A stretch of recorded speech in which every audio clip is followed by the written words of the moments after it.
I'm Sam with BallardPhotoVideo.com, and right now what we're doing is we're talking about aperture, ISO, and shutter speed, and the ways that these affects your different images that you're trying to create with your camera.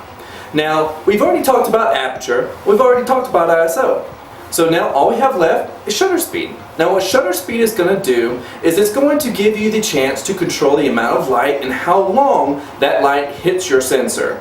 Now with aperture, that's creating a hole, and it's going to make a bigger hole or a smaller hole, constricting the amount of light that can get to your sensor. With ISO, that's going to raise the sensitivity of your sensor, and how much light's going to be hitting it is going to be increased or decreased, not necessarily physically, but it's electronically going to be doing that with the DSLR.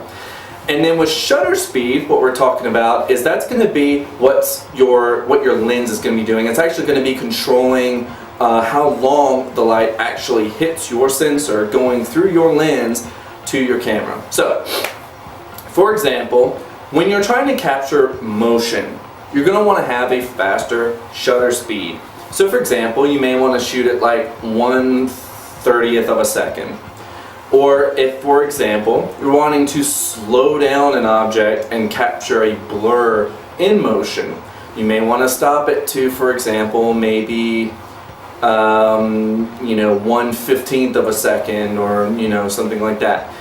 Or for example, if you're wanting to stop motion in its tracks, like for example somebody throwing a water balloon and you want to capture that motion as it hits their face, you would want to actually speed up your shutter speed to probably a 200, maybe up 200th of a second, maybe faster than that even. It just depends on the circumstances.